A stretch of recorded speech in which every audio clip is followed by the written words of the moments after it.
Good evening. I've been very busy. I've been doing a lot of typing, and I'm going to read what I've learned about Saint Colman Mac Duagh.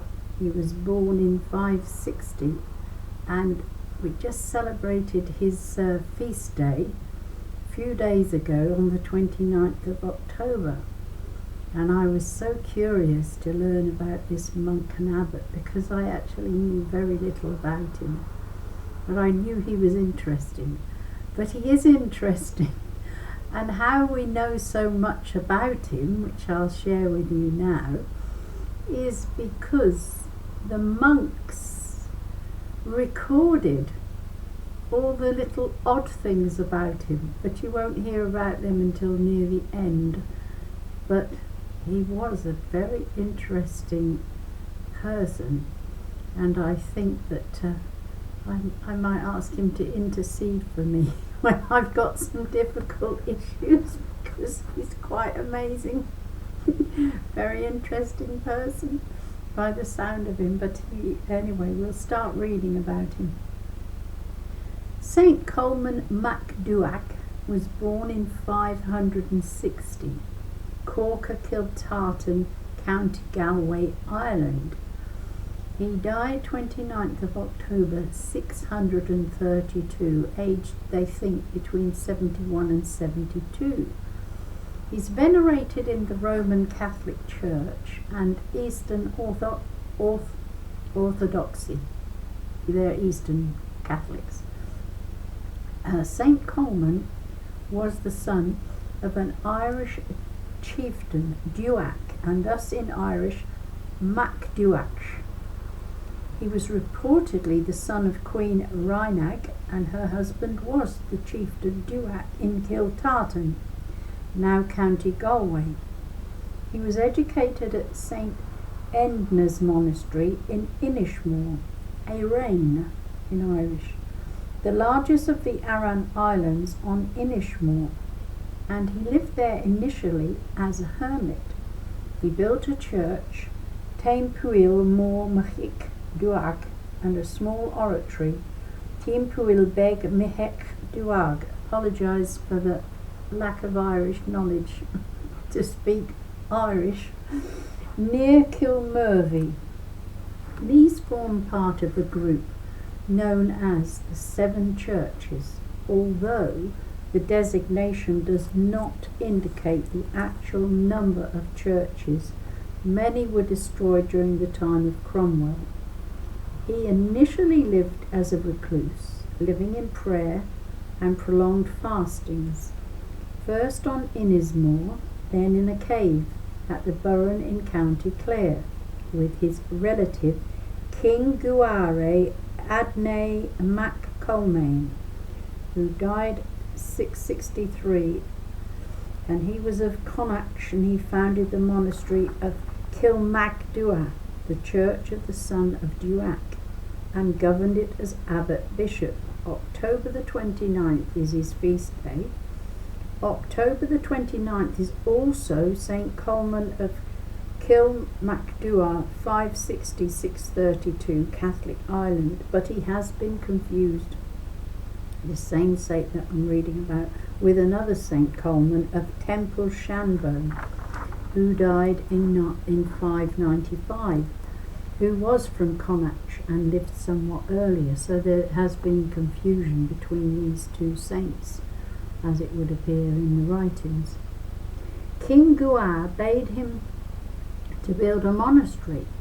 Colman wanted God to show him where to build the monastery, and so he asked God to give him a sign. Later, walking through Burren Woods, his cincture, that's a girdle or a belt, fell off. He took this to be God's sign and built the monastery on the place his cincture fell. It is said that Colman declared that no person nor animal in the diocese of Kilmacduagh would ever die of lightning strike, something that appears true to this day. As with many relics which they have in the Catholic Church, Colman's abbatical crozier, which is the one that the bishop holds, has been used through the centuries for the swearing of oaths. Although it was in the custodianship of the O'Haines of Kiltartan, that's descendants of King Duagh and their relatives, the O'Shaughnesses, it can now be seen in the National Museum in Dublin. Atwater, Benedictines, Carty, D'Arcy, Farmer, MacLysac, Montague and Stokes. Other tales are recounted about Colman, who loved birds and animals. He had a pet rooster who served as an alarm clock at the time before there were such modern conveniences. The rooster would begin his song at the breaking of dawn and continue until Colman would come out and speak to it. Colman would then call the other monks to prayer by ringing the bells, but the monks wanted to pray during the night hours too, and could not count on the rooster to awaken them at midnight and 3 a.m. So Colman, St. Colman, made a pet out of a mouse that often kept him company in the night by giving it crumbs to eat. Eventually, the mouse was tamed, and Colman asked its help, so he trained the mouse. he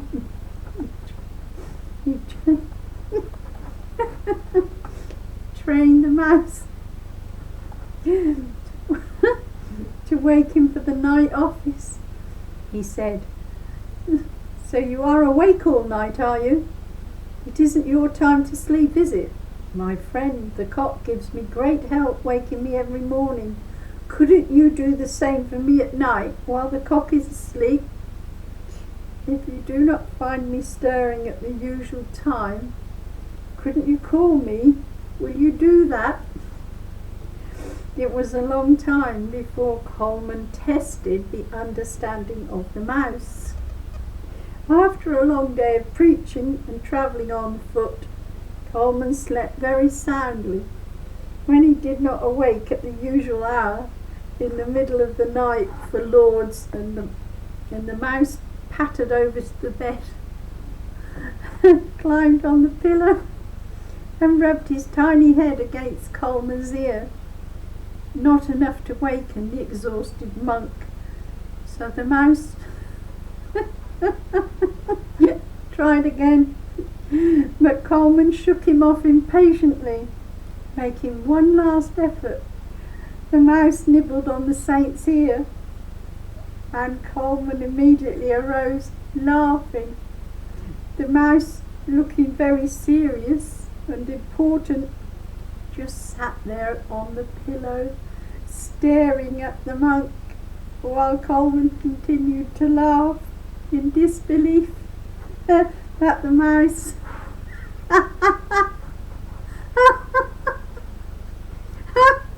had indeed understood its job.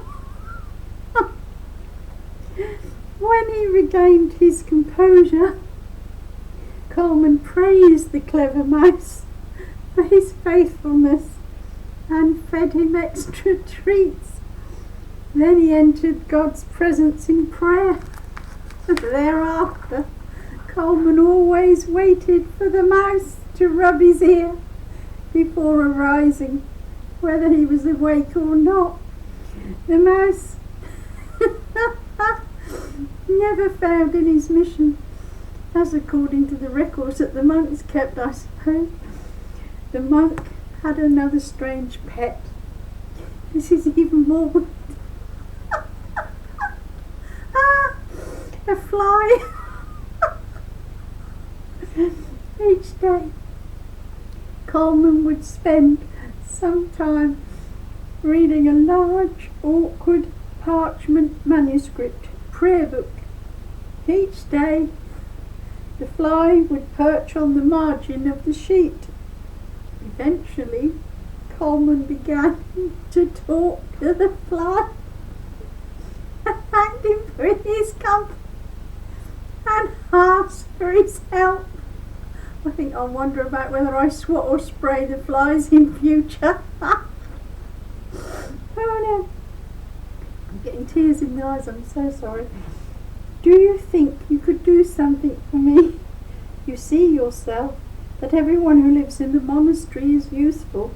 Well, if I'm called away, as I often am, while I'm reading, don't you go too. Just stay here on the spot I mark with my finger, so that I will know exactly where to start when I come back. Do you see what I mean? So, as with the mouse,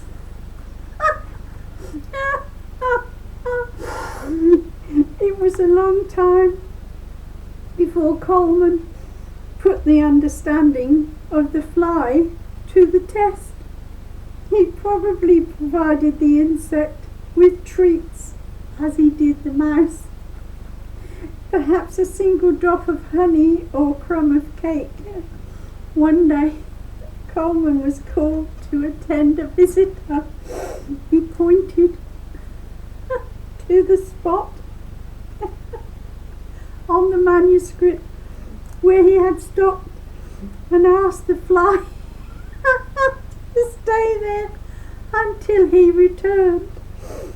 The fly did as the saint requested, obediently, remaining still for over an hour. Colman was delighted. Thereafter, he often gave the faithful fly a little task that it was proud to do for him. The other monks thought it was such a marvel that they wrote it down in the monastery's records, which is how we know about it. But the fly's life is short. At the end of summer, Colman's little friend was dead. While still mourning the death of the fly, the mouse died too, as did the rooster.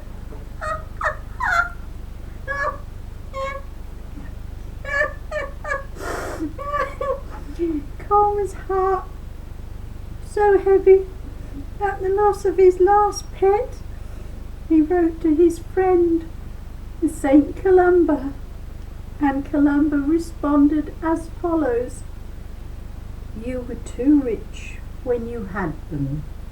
That is why you are sad now. Trouble like that only comes where there are riches. Be rich no more. Colman then realized that one can be rich without any money. That is the end of the story of St. Colman's life, so it'll be another year before we hear about him again at the end of October, so we've got a year to wait to maybe hear this again. I wonder what other weird saints we've got. You never know, we will probably find out as time goes on. So if you want me to research any, just let me know. See how weird they can be. This is the weirdest saint I've ever heard about, and no wonder I didn't know anything about him. But now I don't think I'll forget, but I'll worry about when I want to go and kill spiders and flies and chase mice away. Good night and God bless her. Well, it's made us laugh.